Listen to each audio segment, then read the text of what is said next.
तो भाई सोनी के बिना स्पाइडरमैन के स्पाइडरमैन यूनिवर्स से वेनम की ट्रिलॉजी कंप्लीट हो चुकी है। वेनम की लास्ट मूवी आ चुकी है, वेनम दी लास्ट डांस, जिसको कि अगर आपने देखा है तो ही आप इस वीडियो में आगे बढ़ना, वरना इस वीडियो को यहीं रोक दो, पहले मूवी देख लो उसके बाद ये वीडियो देख लेना, क्योंकि इस वीडियो के अंदर हम उस मूवी से रिलेटेड कुछ क्वेश्चन के ऊपर बात करने वाले हैं जो क्वेश्चन मुझे उस मूवी को देखते हुए आए। और अगर हम क्वेश्चन पे बात करेंगे तो उनमें स्पॉयलर्स भी होंगे, तो इसलिए अगर तुमने मूवी देखी है तो ही वीडियो देखना, वरना इस वीडियो को यहीं छोड़ दो, पहले मूवी देख लो उसके बाद देख लेना। और अगर तुम्हें स्पॉइलर की चिंता नहीं है तो भी तुम देख सकते हो।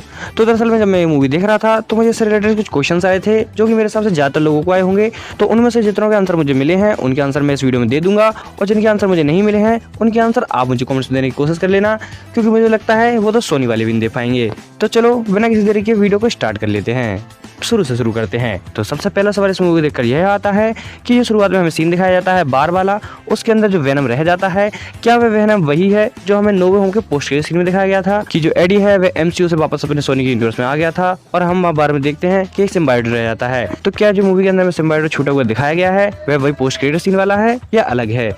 तो दरअसल में इसका आंसर काफ़ी आसान है, जो कि आपको मूवी देखकर समझ आ ही गया होगा, पर जिनको नहीं आया उनको बता दूं कि दरअसल में वो दोनों अलग अलग हैं। हमें जो नो वे होम के पोस्ट के सीन में दिखाया गया था वेनम, वह वेनम एमसीयू में ही रह गया है, और जो वेनम हमें इस मूवी में दिखाया गया है वह वेनम अलग है, यानी कि वह दोनों के दोनों सिम्बायोट के जो पीसेस रह गए थे वे दोनों अलग हैं। क्योंकि दरअसल में अगर आप नो वे होम मूवी का पोस्ट के सीन देखते हो तो उसके अंदर जो वेनम रह जाता है वह वहाँ पर थोड़ी देर रहता है, उसके बाद वहाँ से जाने लग जाता है, और वो एमसीयू वाली जगह का ही सीन होता है। और वहीं जो सीन हमें इस मूवी में दिखाया गया है, वेनम वहाँ पर बारटेंडर को पैसे देकर जाता है, जिसके साथ ही उसका सिम्बायोट थोड़ा सा रह जाता है। तो हाँ, वो सिम्बायोट अलग है, ये सिम्बायोट अलग है। जो हमें नो वे होम के पोस्ट के सीन में दिखाया गया था वह सिम्बायोट तो वहाँ से चला जाता है, पर ये वाला यहाँ से नहीं जा पाता, क्योंकि यहाँ पर जो वो बंदा था रेक्स, वो उसको पकड़ लेता है। तो इसलिए ये दो सिम्बायोट हैं, ये दोनों दोनों अलग है। एमसीयू में अलग सिम्बायोट रह गया है और इस सीन में अलग था। तो हाँ, ये तो एक छोटी सी कंफ्यूजन थी जो कि मेरे हिसाब से सबको समझ आ गई होगी कि ऐसा कुछ नहीं है, दोनों वेनम अलग अलग है। बाकी बढ़ते हैं नेक्स्ट क्वेश्चन पे। तो दूसरा क्वेश्चन मुझे इस मूवी देखते हुए ये आया कि जो वेनम और एडी हैं सिर्फ उन्होंने कोडेक्स को क्यों बनाया, बाकी के और सिम्बायोट कोडेक्स क्यों नहीं बना रहे थे? मतलब कि इस मूवी के अंदर में बताया जाता है कि जो वेनम है वह एडी को बता रहा होता है कि अगर तुम कभी मरो तो मैं तुम्हें बचा सकता हूँ, जिसके बारे में वेनम बताता भी है कि तुम एक बार जब मर रहे थे, वेनम 2 की बात कर रहा होता है वो, कि जब तुम मर रहे थे तो मैंने तुम्हें बचाया था, जिसके कारण हम दोनों के अंदर एक कोडेक्स नाम की चीज़ बन चुकी है जिसे कि नल चाहता है। जिस पर अगर तुमने ध्यान दिया हो तो कोडेक्स इसलिए बना था क्योंकि जो वेनम है वह एक सिम्बायोट है, तो वह जब अपने होस्ट को बचा रहा था तो उन दोनों के मिलने के कारण उनके अंदर कोडेक्स बना। तो वैसे ही जब हमें क्लाइमेक्स सीन के अंदर दिखाया जाता है कि बहुत सारे सिम्बायोट जो है वह बहुत सारे लैब के लोगों को मरने से बचाते हैं, क्योंकि अगर आप उस लैब वाले सीन को देखो तो उसके अंदर जो सारे सिम्बायोट हैं वह उन्हीं लोगों को होस्ट बनाते हैं जो लोग मरते जा रहे होते हैं, जिनके ऊपर किसी ने हमला किया होता है, वो किसी किसी तरीके से जख्मी हो चुके होते हैं, तो तभी उनके ऊपर सिम्बायोट चढ़ जाते हैं।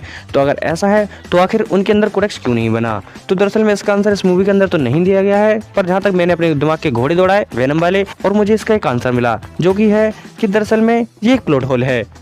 नहीं, मतलब ये एक आंसर नहीं है इसका। ये हो सकता है कि एक प्लॉट होल हो, सिर्फ वेनम और एडी जो है वो मेन हीरो हैं इसलिए उन्हीं के अंदर कोडेक्स बना ऐसा दिखा दिया हो। तो इसका एक आंसर तो यही हो सकता है कि वो मेन है इसलिए ऐसा उनके साथ हुआ। बाकी इसका एक और आंसर जो है, जो मैंने अपने दिमाग के घोड़े दौड़ाए तो उससे आया था, ये वाला जो मैंने पहले बताया वो ऐसा नहीं था, मतलब दूसरा जवाब आया था वो ये था कि दरअसल में शायद से ऐसा इसलिए होगा क्योंकि वेनम 2 के अंदर जब एडी जख्मी हो जाता है तो वो लिटरली मर जाता है, मतलब वो पूरा मर चुका होता है, तब वेनम आके उसे बचाता है। और वहीं इस मूवी के अंदर आप देखोगे तो जो सारे सिम्बायोट लोगों के ऊपर चढ़ते जा रहे थे वो जस्ट घायल होते जा रहे थे, मतलब जो लोग थे वो अभी सिर्फ घायल ही हुए थे, मरे नहीं थे, और तभी सिम्बायोट उनके ऊपर चढ़ गया। तो शायद से इसलिए उनके अंदर कोडेक्स नहीं बना, क्योंकि जो सिम्बायोट है वो अपने होस्ट को नॉर्मली हिल तो कर ही देते हैं। तो शायद से ऐसा ही होगा, मतलब मुझे तो ऐसा ही लगता है कि जो एरिया 51 की लैब के जो लोग थे वो जस्ट घायल होते जा रहे थे, और जैसे वो घायल हो रहे और सिम्बायोट उनके ऊपर चढ़ रहा था तो वापस से हील हो गए, बस ऐसा हुआ है, वह मरे नहीं थे, इसलिए शायद से उनके अंदर कोडेक्स नहीं बना। मतलब मुझे तो ऐसा लगता है, तुम्हें क्या लगता है? तुम अपनी राय मुझे कमेंट्स बता देना।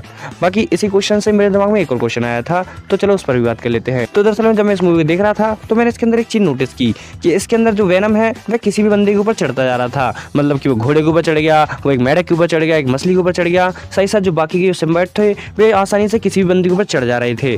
और वहीं अगर आपने वेनम 1 मूवी देखी हो तो उसके अंदर हमें दिखाया जाता है कि जो वेनम है वह नॉर्मली किसी के ऊपर नहीं चढ़ जाता, मतलब वह किसी भी बंदे को अपना होस्ट नहीं बना लेता। क्योंकि अगर तुमने वेनम 1 मूवी देखी हो तो उसके अंदर एक सीन आता है कि एक बंदा अपने ऊपर वेनम को चढ़ाना चाह रहा होता है, जिसके बाद जो वेनम है वह उसे मार डालता है। तो आखिर इस मूवी के अंदर जो वेनम है वह आसानी से किसी के ऊपर भी कैसे चढ़ जा रहा था? तो दरअसल में इसका आंसर मेरे हिसाब से यह हो सकता है कि जो वेनम है वह अगर चाहे तो वह किसी के ऊपर भी चढ़ सकता है, पर अगर उसकी मर्जी ना हो तो वह किसी के ऊपर नहीं चढ़ता और सामने वाले होस्ट को मार देता है। यानी कि अगर तुम्हें वेनम 2 मूवी याद हो, मतलब हाँ वो एक ट्रॉमा थी, पर अगर याद हो तो तुम्हें उसके अंदर एक सीन याद होगा कि जो मिस चेन रहती हैं वेनम उनके अंदर भी चला जाता है, मतलब उनके ऊपर चढ़ जाता है। अरे मतलब समझ रहे हो ना, उनकी बॉडी को टेक ओवर कर लेता है। तो हाँ, इसका आंसर मुझे यही लग रहा है कि जो वेनम है वह जिसको चाहे वह उसको अपना होस्ट चुन सकता है।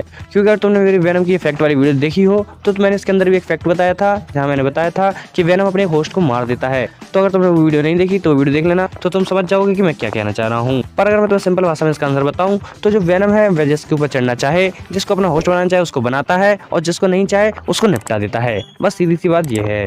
बाकी अब बढ़ते हैं क्वेश्चन नंबर 4 की ओर। तो चौथा क्वेश्चन मुझे इस मूवी देखते हुए ये आया कि जो नल है वह पोर्टल खोल सकता था और वह जेनोफेसिस को पोर्टल से बाहर भेज सकता था। तो आखिर वो क्रिंटाल से निकलने के लिए उन पोर्टल का यूज क्यों नहीं कर लेता? आखिर वो कोडेक्स क्यों पाना चाह रहा था और उनसे आजाद क्यों होना चाह रहा था? वह चाहता तो वहाँ पे एक पोर्टल खोलता, वहाँ से निकल लेता आराम से और कहीं भी जाता। ऐसा आखिर वो क्यों नहीं कर रहा था? जब वो जेनोफेसिस को वहाँ से पोर्टल से भेज सकता है तो वह खुद भी तो जा सकता है, आखिर वह वहाँ से क्यों नहीं जा रहा था? तो देखो, पहले तो मुझे इसका आंसर समझ नहीं आ रहा था, फिर मैंने थोड़े अपने दिमाग के घोड़े दौड़ाए वेनम वाले, और फिर से मेरे दिमाग में इसका एक आंसर आया जो कि पता नहीं कितना सही है, पर हाँ मुझे आया है। और मैंने तुम्हें बताया था कि जो आंसर मुझे समझ आ रहे होंगे मैं तुम्हें वो बता दूंगा। तो मेरे हिसाब से इसका आंसर जो है वह कुछ इस प्रकार हो सकता है कि जो नल है वह पोर्टल खोल के वहाँ से इसलिए नहीं जा पा रहा क्योंकि जो नल है वह अपनी चेयर पे ही बंधा हुआ है, मतलब कि उसका जो थ्रोन है वह वहीं पे बंधा हुआ है, वह वहाँ से कहीं नहीं जा पा रहा। और जो पोर्टल है, अगर तुमने देखो तो जब भी वो पोर्टल खोल रहा था उसके बाद जेनोफेसिस उसमें कूद कर जा रहे थे, तो वह जब अपनी चेयर से उठ ही नहीं पा रहा, वह वहाँ से हिल ही नहीं पा रहा, तो आखिर वो पोर्टल से दूसरी जगह कैसे जाएगा? क्योंकि अगर तुमने ध्यान से इस मूवी को देखा हो तो इसके अंदर जो नल है वह अपनी चेयर से कहीं उठा ही नहीं है, वह बिल्कुल भी नहीं हिला। तो मेरे हिसाब से जो सिम्बायोट ने उसको कैद किया है उसे उस चेयर के ऊपर ही कैद कर रखा है कि नल उस जगह से हिल ही नहीं सकता, इसीलिए वहाँ से पोर्टल खोल के नहीं जा सकता। और ऐसा मुझे इसलिए लगता है क्योंकि इस मूवी के अंदर हमें एक भी ऐसा शॉट नहीं दिखाया गया कि नल है वह कहीं और टहल रहा है उसी प्लेनेट के अंदर। हमें बस इतना ही दिखाया गया है वो चेयर के ऊपर ही बैठा हुआ है, यहाँ तक कि वो पोस्ट क्रेडिट में उसी चेयर पे बैठा हुआ था, शुरुआत में भी उसी चेयर पे बैठा हुआ था। तो हाँ, मुझे तो ऐसा ही लगता है कि जो नल है वह अपने थ्रोन पे ही बंधा हुआ है, या फिर हो सकता है सोनी वाला को बजट ही कम हो, नल को पूरा नहीं दिखा पा रहे हो। बाकी तुम्हें क्या लगता है? तुम तो अपना आंसर मुझे कौन सा बता देना। खैर, हम बढ़ते हैं हमारे आखिरी क्वेश्चन की ओर। तो आखिरी क्वेश्चन है कि आखिर जो वेनम है वह मर गया या जिंदा है? और आखिर पोस्ट क्रेडिट सीन में एक सिम्बायोट कॉकरोच के ऊपर भागते हुए दिखाया गया, क्या वह हमारा वाला ही वेनम है या कोई और है? तो दरअसल में जैसा कि हमें इस मूवी में दिखाया गया है, अगर उसके अकॉर्डिंग चले तो जो वेनम है वह दरअसल में सच में मर चुका है। हाँ, हमारा वेनम सच में मर चुका है। पर वहीं पोस्ट क्रेडिट सीन में हमें दिखाया जाता है कि एक कांच की बोतल फूटी पड़ी रहती है और वहां से एक सिम्बायोट एक कॉकरोच के ऊपर चढ़कर भाग रहा होता है। तो बहुत सारे लोगों को उस सीन को देखकर ऐसा कहना था कि वो वेनम सिम्बायोट नहीं है, वह कोई और सिम्बायोट है, क्योंकि दरअसल में वहाँ पे जो कांच की बोतल फूटी पड़ी होती है वहाँ पे थोड़ा करंट टाइप का जलता हुआ दिखता है, जिसे देखकर बहुत सारे लोग ऐसा भी समझ रहे हैं कि हमें उस मूवी के अंदर जो गुलाबी वाली सिम्बायोट दिखाई गई थी जिसके अंदर से इलेक्ट्रिसिटी चल रही थी वह वही वाले सिम्बायोट का टुकड़ा है। पर दरअसल में पर्सनली मुझे ऐसा लगता है कि वह दरअसल में हमारा वेनम ही है, क्योंकि तुम्हें इस मूवी का स्टार्टिंग तो याद ही होगी जहाँ पर जो रेक्स रहता है वह एक वेनम के टुकड़े को पकड़ता है, जिसके बारे में हमने शुरुआत में भी बात की थी। और अगर ये वही वाला सिम्बायोट है तो ये हमारे वेनम का ही तो हिस्सा है, तो एक तरीके से ये वेनम ही तो हुआ। हाँ, वो बात अलग है कि ये हमारा प्रॉपर वही वाला वेनम नहीं है, मतलब कि जो वेनम हमें अभी तक 3 मूवीज में देखने को मिला है ये वो वेनम नहीं है, ये उसका एक टुकड़ा है।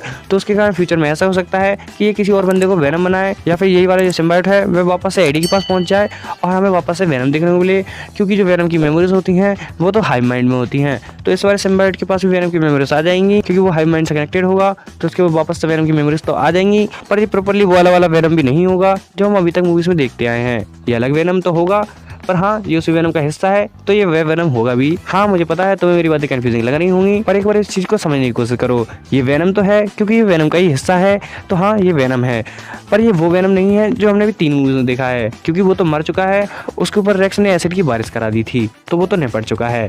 तो मतलब ये वेनम वही है पर ये वह नहीं है। समझ रहे हो ना मैं क्या कहना चाह रहा हूँ? तो हाँ, मुझे उम्मीद है तुम्हें समझ आ गया होगा। बाकी अगर तुम्हारे इस मूवी से रिलेटेड कुछ और भी क्वेश्चंस हैं तो तुम मुझे कमेंट्स बता देना, उनके आंसर मैं तुम्हें तो कमेंट में ही दे दूंगा, या फिर अगर ज़्यादा क्वेश्चन आए तो उनके ऊपर एक डेडिकेटेड वीडियो बना देंगे और उन क्वेश्चन के ऊपर उस वीडियो में बात कर लेंगे। बाकी तुम्हें ये वीडियो कैसी लगी मुझे कमेंट बता देना, और तुम्हारे कुछ क्वेश्चन हो तो वो भी कमेंट्स बता देना। और एक और क्वेश्चन मेरे दिमाग में था जिसका आंसर मुझे अभी तक नहीं मिला, पर अगर तुम्हें मिला है तो मुझे कमेंट्स बता देना, वो भी जान लूंगा मैं। जो कि था कि जो रेक्स हमें इस मूवी में दिखाया गया है वह बंदा किसी और बंदे के लिए काम कर रहा था, क्योंकि हमें इस मूवी के अंदर एक सीन दिखाया जाता है जहाँ पर वो किसी और बंदे से बात कर रहा होता है, तो हाँ, वह किसी और के लिए काम कर रहा था। तो आखिर वो बंदा कौन था मुझे तो समझ नहीं आया। मैं इस मूवी को एक दो बार और देखने जाऊंगा, शायद से तब मुझे समझ आए। पर अगर तुम्हें समझ आ गया है तो मुझे कमेंट बता दो, मुझे तो नहीं आया समझ। बाकी फिलहाल के लिए इस वीडियो में बस इतना ही। वीडियो पसंद है तो वीडियो को लाइक कर देना, चैनल को भी सब्सक्राइब कर देना, क्योंकि मैं ऐसे इंटरेस्टिंग वीडियो चैनल पर लाता रहता हूँ। बाकी मैं आपसे मिलता हूँ नेक्स्ट वीडियो में, तब तक के लिए देखते रहिए एनआरटीवर्स। और इसी के साथ साथ अगर आप चैनल को इंटरेस्टिंग वीडियो देखना चाहते हो तो आपके सामने दो वीडियो हो रही होंगी। आपको जो वीडियो पसंद आए उस पर क्लिक कर आप वह वीडियो देख सकते हो।